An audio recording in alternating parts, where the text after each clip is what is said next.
আসসালামু আলাইকুম। সবাইকে আমন্ত্রণ জানাচ্ছি এবি নিউজ প্রাইম সংবাদে। আপনাদের সঙ্গে আছি আমি সুমাইয়া মেঘলা। শুরুতেই জানিয়ে দেব সংবাদ শিরোনাম। আশুলিয়ায় বিএনপির জনসভা, গণ অভ্যুত্থানের শহীদদের প্রতি গভীর শ্রদ্ধা। ৩৬ জুলাই শীর্ষক কর্মসূচি শিবিরের ফ্যাসিবাদের পতনের বছর পূর্তিতে মহাযাত্রা। ৩৯ সংসদীয় আসনের সীমানায় পরিবর্তন আসছে, নির্বাচন কমিশনের সিদ্ধান্ত। ভূমিকম্পের পর আগ্নেয়গিরির অগ্ন্যুৎপাত, ছাইয়ের পাহাড়ে ঢেকে গেছে আকাশ। থাইল্যান্ডের আতশবাজি কারখানায় ভয়াবহ বিস্ফোরণ, নিহত নয়, বহু আহত। ২০২৬ বিশ্বকাপের ভেন্যু চূড়ান্ত, হবে ইতিহাসের সর্ববৃহৎ ফুটবল মহাযজ্ঞ। দর্শক, এতক্ষণ শুনছিলেন শিরোনাম, এখন বিস্তারিত। উপমহাদেশের রাজনীতির মাঠে এক নতুন অধ্যায়ের সূচনা হল আশুলিয়ার দারুল ইহসান মাদ্রাসা মাঠে।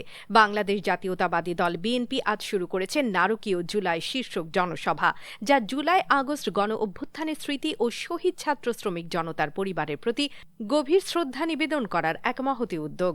বুধবার বিকেল ৩:১৫ এই জনসভা আনুষ্ঠানিকভাবে শুরু হয়, যেখানে ভার্চুয়ালি যুক্ত হন বিএনপির ভারপ্রাপ্ত চেয়ারম্যান তারেক রহমান। প্রথমে জাতীয় সঙ্গীতের মাধ্যমে অনুষ্ঠানের সূচনা ঘটে।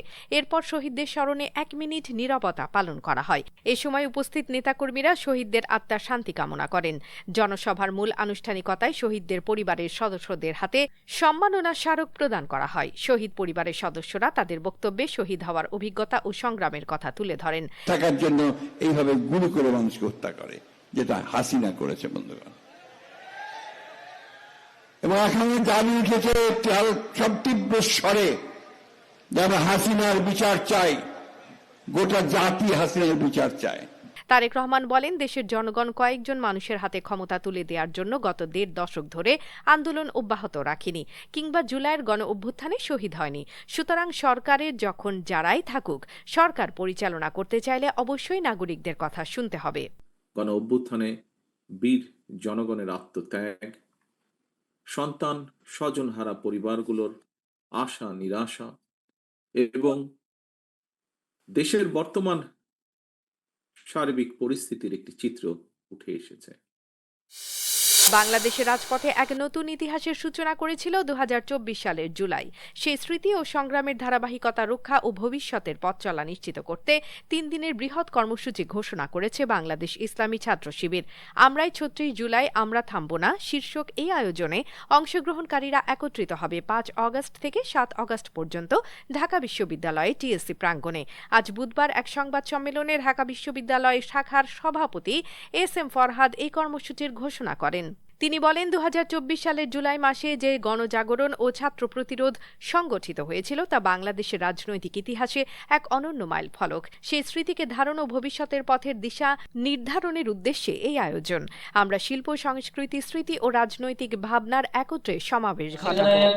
আমরা নিশ্চয়ই ক্যাম্পাসে ক্রিয়াশীল এবং শিক্ষার্থীদের অধিকার নিয়ে কাজ করি এবং নানা অ্যাক্টিভিস্ট এবং প্ল্যাটফর্মের সাথে আমরা নিশ্চয়ই জোটবদ্ধ হওয়ার ব্যাপারে চিন্তা করছি এবং সেটা কোন রূপরেখায় হবে, কারাগার হবে, এটা ক্লিয়ার একটা সিদ্ধান্ত আসা হয়নি, আমরা নিশ্চয়ই আমাদেরকে জানাবো।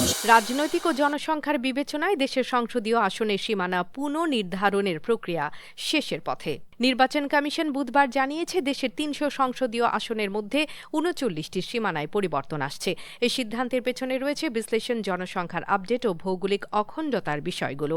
সংবাদ সম্মেলনে ইসির সচিব মোহাম্মদ আনোয়ারুল ইসলাম সরকার বলেন, বিশেষজ্ঞদের সমন্বয়ে গঠিত কারিগরি কমিটি সংসদীয় আসনের সীমানা নির্ধারণে সুপারিশ প্রদান করেছে। এর মধ্যে গাজীপুরে একটি আসন বাড়ছে, আবার বাগেরহাটে একটি আসন কমছে। তিনি আরও জানান, সীমানা নির্ধারণের জন্য আইনে উল্লেখ করা হয়েছে প্রশাসনিক ব্যবস্থাপনা, ভৌগোলিক অখণ্ডতা এবং আদমশুমারির তথ্যের গুরুত্ব। তবে ২০২২ সালের আদমশুমারি অনুযায়ী কিছু বিষয় আপডেটের প্রয়োজন রয়েছে। ভোটার তালিকা ও সংখ্যার ভিত্তিতে কমিটির নির্ধারিত গড় ভোটার সংখ্যা প্রায় ৪,২০,০০০। বুধবার ৩০ জুলাই নির্বাচন কমিশন সচিবালয়ে এক সংবাদ সম্মেলনে কথা বলেন তিনি। ৩-এর অধিক আসন হিসাবে হচ্ছে বাগেরহাট। তো তারা প্রস্তাব করেছেন সর্বনিম্ন যেটি, এটির আসন কমানোর, আর সর্বোচ্চ যেটি, এটির আসন বাড়ানো যাতে জাতীয় গড়ের সাথে মোটামুটিভাবে সামঞ্জস্য। আর কামচাটকা উপদ্বীপ ভূমিকম্পের পর মুহূর্তের মধ্যেই সক্রিয় হয়ে উঠেছে ক্লিউচেভস্কয় আগ্নেয়গিরি। এই প্রাকৃতিক দুর্যোগের পর থেকে এলাকাটিতে আতঙ্কের পরিবেশ সৃষ্টি হয়েছে, যেখানে আকাশ ছেয়ে গেছে অগণিত ছায়ার স্তূপে। রাশিয়ান একাডেমি অব সায়েন্সেসের আগ্নেয়গিরি ও ভূকম্পবিদ্যা ইনস্টিটিউটের তথ্যানুসারে এই আগ্নেয়গিরির অগ্নুৎপাতের ফলে ছাই সমুদ্রপৃষ্ঠ থেকে ৩ কিলোমিটার মানে ১.৮ মাইল উচ্চতা পর্যন্ত ছড়িয়ে পড়েছে। এখনো পর্যন্ত এই ছায়ের স্তম্ভ ৫৮ কিলোমিটার প্রায় ৩৬ মাইল পূর্বে বিস্তৃত হয়েছে বলে জানানো হয়েছে। আগ্নেয়গিরির স্ফোটক চক্র অব্যাহত থাকায় আকাশে কালো ধোঁয়া ও ছায়ের রাজত্ব বিরাজ করছে। বিশেষ করে এই অগ্নুৎপাতের কারণে সমুদ্রপৃষ্ঠ থেকে ৮ কিলোমিটার ৪.৯ মাইল উচ্চতায় ছাই নির্গমন হতে পারে, যা যে কোনো মুহূর্তে ঘটতে পারে বলে আশঙ্কা প্রকাশ করছে সংশ্লিষ্ট কর্তৃপক্ষ। এর ফলে নিচু উড়ন্ত বিমানগুলোকে সতর্ক থাকতে বলা হয়েছে। আঞ্চলিক বিমান চলাচল নিয়মিত হলেও এই পরিস্থিতিতে সতর্কতা জারি করে কমলা রঙের সতর্কতা সংকেত দেওয়া হয়েছে। বুধবার রাশিয়ার এই অঞ্চলে ৮.৭ মাত্রায় ভূমিকম্প আঘাত হানে। শান্তির নিস্তব্ধতা ভেঙে মধ্য থাইল্যান্ডে ভয়াবহ বিস্ফোরণ। এক আতশবাজি কারখানায় ঘটে যাওয়া এই দুর্ঘটনায় কমপক্ষে ৯ জনের মৃত্যু হয়েছে।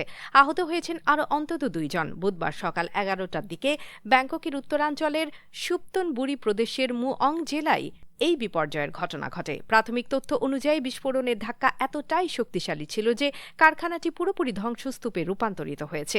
চারপাশে পোড়া ধ্বংসাবশেষ ছড়িয়ে ছিটিয়ে রয়েছে। পুলিশ ও উদ্ধারকারী দল দ্রুত ঘটনাস্থলে পৌঁছে ধ্বংসস্তূপে হতাহতদের খুঁজে বের করতে শুরু করেছে। দেশটির পুলিশ প্রধান ওয়ানচাই খাওরাম বলছেন, আমরা বিস্ফোরণের কারণ জানার জন্য চেষ্টা করছি। তবে এই ধরনের দুর্ঘটনা নতুন নয় থাইল্যান্ডে।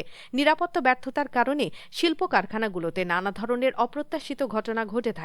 ভবন নির্মাণ কিংবা কর্মস্থলে সতর্কতা মানা হয় না বললেই চলে। অতীতের ঘটনার স্মৃতি মনে করিয়ে দেয় গত বছরও একই প্রদেশের একটি আতশবাজির কারখানায় বিস্ফোরণে ২৩ জনের প্রাণহানি ঘটে। তবে বুধবারের দুর্ঘটনায় কারখানায় কতজন শ্রমিক ছিলেন তা এখনও নিশ্চিত হয়নি। ঘটনার পর এলাকাটি পুলিশ ও সেনাবাহিনী ঘিরে রেখেছে। আশেপাশের বাসিন্দাদের নিরাপদ দূরত্বে সরিয়ে নিয়ে যাওয়া হয়েছে।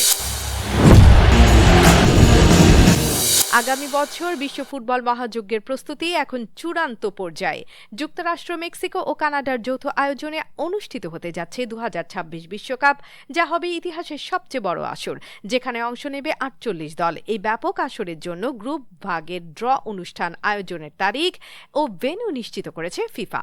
বিশ্বকাপের মহা ড্র অনুষ্ঠিত হবে ২০২৫ সালের ৫ ডিসেম্বর। এই বিশেষ অনুষ্ঠানের স্থান হিসেবে বেছে নেওয়া হয়েছে যুক্তরাষ্ট্রের লাস ভেগাসের স্পিয়ার হল, যা মূলত বিশ্বখ্যাত একটি অডিটোরিয়াম। যদিও লাস ভেগাস মূল বিশ্বকাপের ম্যাচ আয়োজনের শহর নয়, তারপরও প্রযুক্তি, পর্যটন ও আন্তর্জাতিক আকর্ষণের কারণে ফিফা এই ব্যতিক্রমী সিদ্ধান্ত নিয়েছে। এই ড্র অনুষ্ঠান হবে ১৭,৬০০ আসনের বিশাল দর্শক গ্যালারিতে। বাইরের এলইডি স্ক্রিনে রঙিন আলো আর আধুনিক প্রযুক্তির সমন্বয় হবে এক অনন্য আয়োজন। দর্শক, এবার জানাবো ক্রিকেটের খবর। বিশ্ব ক্রিকেটের উত্তেজনাপূর্ণ লড়াইয়ে এবার জমে উঠেছে ইংল্যান্ড ভারত সিরিজ। তবে এই উন্মাদনা চলাকালীনই সামনে এলো এক বড় দুঃসংবাদ, যা যেন আগুনে ঘি ঢালার মতো। ইংল্যান্ডের মূল শক্তি অলরাউন্ডার ও অধিনায়ক বেন স্টোকস ইনজুরির ছোবলে মাঠের বাইরে চলে গেছেন। এই অঘটন সিরিজের শেষ টেস্টের আগে ক্রিকেট প্রেমীদের জন্য এক নতুন দুশ্চিন্তার জন্ম দিয়েছে। বুধবার ইংল্যান্ড অ্যান্ড ওয়েলস ক্রিকেট বোর্ডের নিশ্চিতকরণে জানা গেছে স্টোকসের চোটের কারণে তিনি এই ম্যাচে দলের নেতৃত্বে থাকবেন না। তার বদলে ওভাল টেস্টের দলে পরিবর্তন এসেছে। স্টোকসের অনুপস্থিতি নিঃসন্দেহে বিশাল এক ধাক্কা। এই ক্রিকেটারই সাম্প্রতিক সিরিজে সবচেয়ে বেশি উইকেট নিয়েছেন। ৪ ম্যাচে ১৭টি উইকেট শিকার করে তিনি ইংল্যান্ডের অন্যতম মূল অস্ত্র ছিলেন।